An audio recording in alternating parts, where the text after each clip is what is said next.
Welcome to the ReMix, a mix of lifestyle, community, and entertainment stories.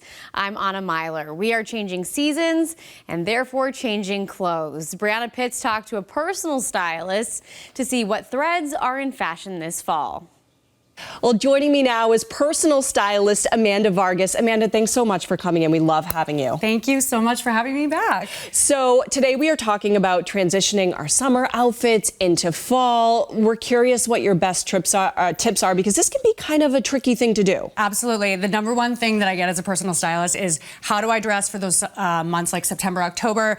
As we know, we just saw 80-degree temperatures, then it goes down to 65. So everything's kind of all over the place. And also people want to get the most wear out of their summer pieces from their wardrobe. So yeah, we're going to be showing how to take some looks right from summer into fall. Okay, so you have a couple of tips on how to kind of make that transition. Absolutely. Let's bring in our first look here and kind of tell us what you suggest to kind of bridge that gap. Okay, great. So our first model, Gia here, is rocking a gorgeous blazer, a plain white t-shirt, and shorts and boots. And what's so interesting about a look like this is most of my clients would totally just put away the jean shorts for the summer, right? Or the trouser short and not really understand how to style it. I mean, I definitely think it's like, you know, the cutoff, lighter denim wash, definitely put those away, but anything that's of like a darker shade, you can absolutely rock those into fall.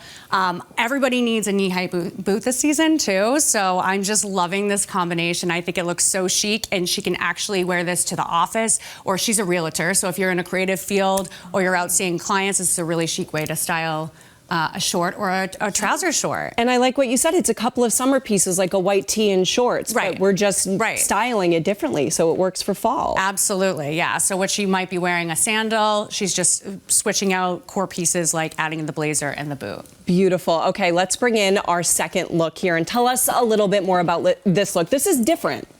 This is different, but we saw the white bubble skirt be so popular all summer long. So I love how we've taken this, that she might have just styled this again with a sandal and maybe a white tank for summer. Now we've added this really cute cardigan, this crop cardigan. She's kind of wearing it off the shoulder.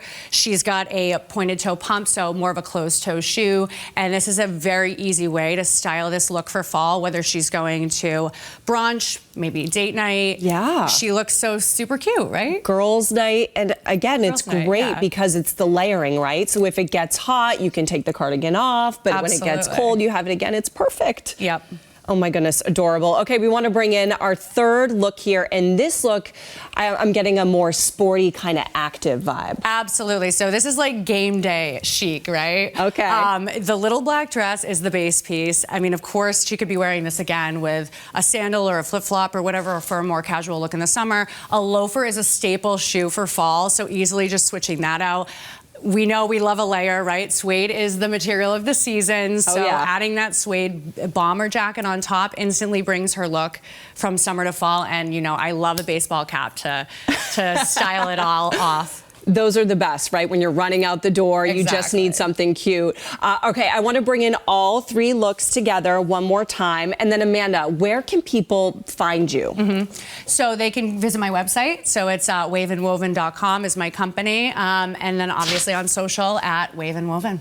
Why do you think people should consider a personal stylist? That's a great question. People should consider a personal stylist because I often see that people get very uninspired in their closet, especially during times like this, like you said, like as we talked about before.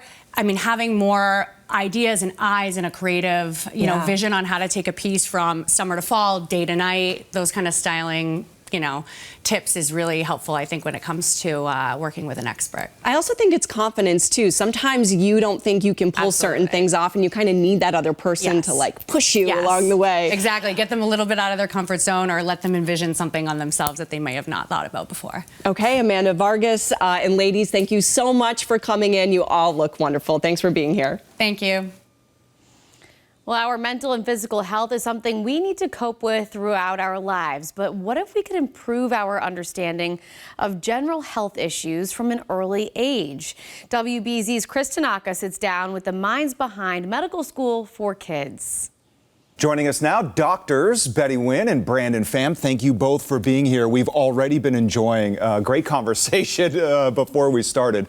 But the topic today, transforming our kids into what we could call healthcare heroes, being more knowledgeable about their bodies and the human body in general.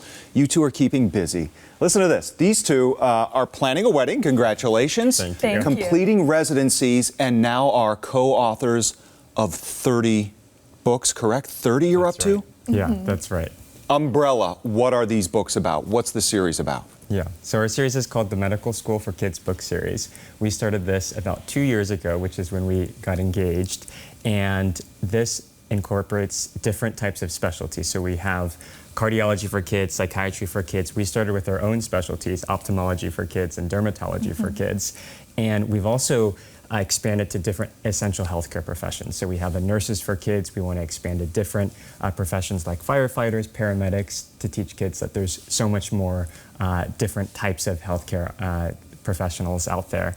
And you know, we have Hooray, I See the Doctor today, which guides children through what to expect in a doctor's visit. We have Goodnight Little Doctor, which teaches kids about the important characteristics of being a physician. And you know, we want to keep on expanding. So even though we have 30 books, we want to expand to all sorts of books down the line. Let me jump off right there, Breana, because when I saw those first two titles, I thought, oh, these are great. They want to encourage kids to go see a doctor instead of being afraid. But then I started seeing the other titles of ophthalmology and neurology. Where did the inspiration come from and the daring, I should say, to write such books? So we were reading to his nephew one day and we realized that there's nothing really out there that teaches kids about the human body. So we started with our own specialties and since then have gotten so many requests from parents and caregivers and educators about expanding to other specialties.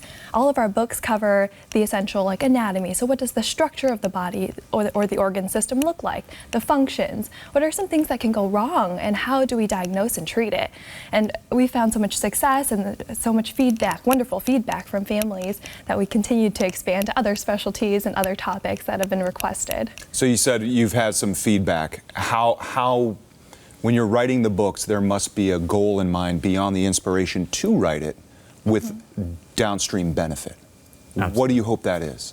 I think ultimately our goal is to inspire the next generation of doctors and healthcare professionals. And so we realized that at Medical School for Kids, we believe that it's never too early to learn. We think that giving kids the opportunity to learn about different terminology, different types of healthcare problems, how they're treated, and that is very empowering. And it actually motivates kids to ask questions at these doctor's visits. We gave an ophthalmology for kids book to a 4-year-old who her mom later reached out to us saying, hey, when she went to the ophthalmologist, she was so much more inclined to ask questions about, hey, what are these glasses? What is actually my condition? What are different treatments for it? So it's really empowering for children, and it gives them the courage to ask questions and take ownership over their health. And I want to share an anecdote when we were having a conversation before the cameras started recording, is that, you know, some parents might think, oh, geez, this is too much, too scientific for a young kid. But then, Betty, you had said, like, well, kids are reading books about dinosaurs and knowing the difference between tyrannosaurs and other types. So they know scientific pronunciation, labeling already with what they're getting. Absolutely. I think we underestimate how kids can learn and how fast they pick up on things. So we have kids as young as 3 years old that memorize every word in our book. They know the difference between an electrocardiogram and an echocardiogram, which we talk about in our Cardiology for Kids book. So they're really brilliant and they can learn anything that we teach them if we dare to teach them these things. Yeah, and you do so in very approachable language. I think in a way that I could imagine. My boys are probably a little bit older, but I want to challenge them to read some of these books for the concepts of it. It just seems very approachable and something that's not going to be intimidating for parent nor child. Absolutely. I do want to tap into your expertise, not as authors here, but actually as doctors. Even though you have your specialties, kids are back in school right now. Right. I've got 2 boys, 6th and 4th grade. What can I say when I come home today? And I said, hey, I got to interview 2 doctor authors.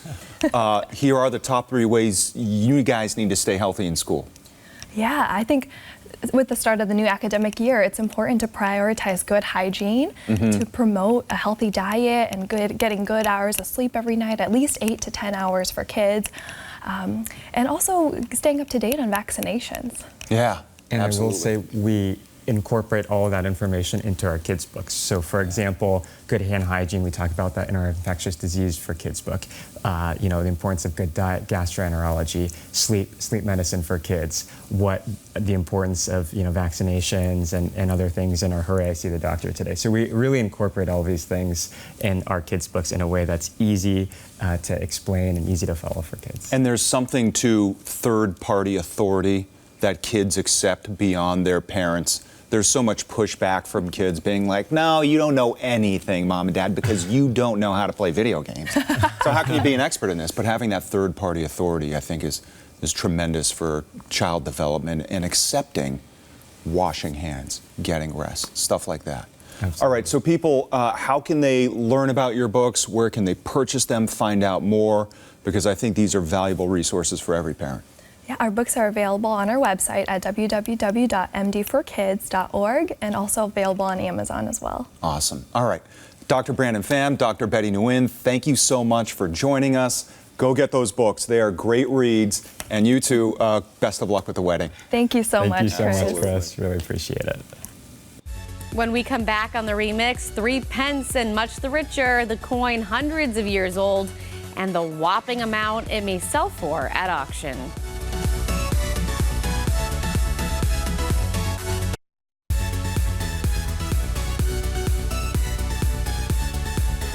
A rare New England coin could be worth at least $1 million, and now it's going up for auction. It's 400 years old, and only one other New England 3 pence is known to exist.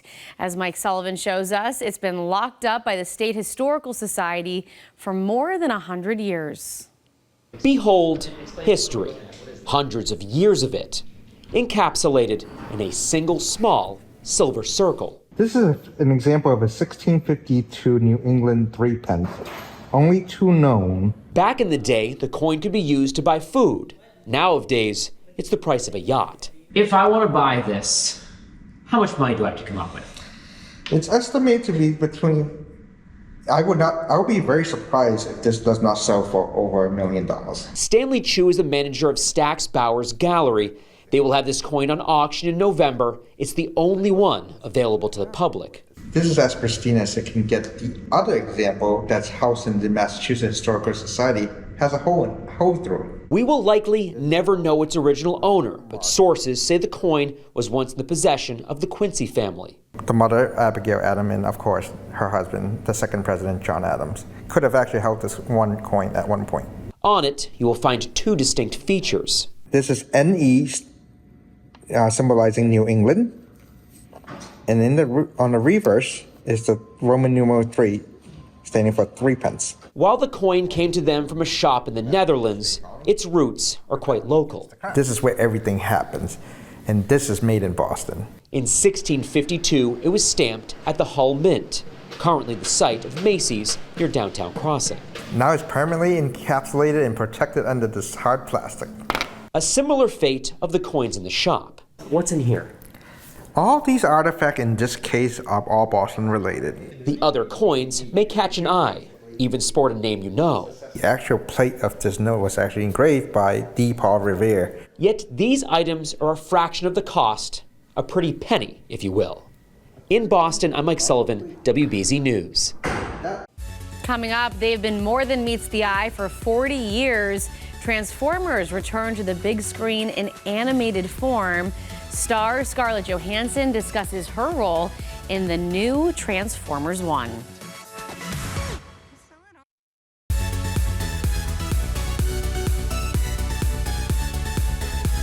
Another 80s franchise is transforming into a new feature movie. Transformers 1 is now in theaters nationwide, and it has a star-studded cast. Scarlett Johansson plays Alita 1, who teams up with Orion Pax, played by Chris Hemsworth. They both go on a journey to discover the matrix of leadership. Scarlett Johansson spoke about the role with CBS Mornings. She's very driven. She has a healthy ambition. She believes in her ability. She has, all of these qualities that really make a leader. I think we sort of imbibe the characters with our own, our own flavor that comes really from us as people. And I think that's why the characters feel, you know, human in a way. Transformers 1 also stars Brian Tyree Henry as Megatron, Steve Buscemi as Starscream, and Lawrence Fishburne as Alpha Trion. Transformers 1 is distributed by our parent company, Paramount Pictures. Still to come on the remix, helping kids understand the devastating effects of Alzheimer's. The North Shore author bringing a community together for openness and compassion.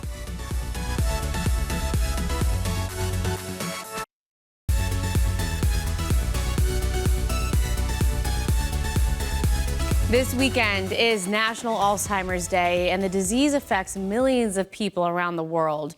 It can be scary for kids, but a North Shore man wants to change that with a new book. Jordan Jaggelinzer shows us the compassion behind the words. I think this is just such an easy way, or an easier way to kind of bring the conversation up and help people just learn how to cope with Alzheimer's and how to kind of, you know, again, just the hard conversation and making it a little bit easier. Salem native Nate Bertone has developed a powerful resource for children and adults with a loved one diagnosed with dementia. It just means the world to me that I can do a little bit to help the world change and help this fight to end Alzheimer's. Narrated from a child's perspective, it gives kids a better understanding of Alzheimer's and how to cope with changes while encouraging openness and compassion. My mom suffers from memory issues, and so having a book written about this by somebody connected to my community, I am forever thankful for this, to have this in my family.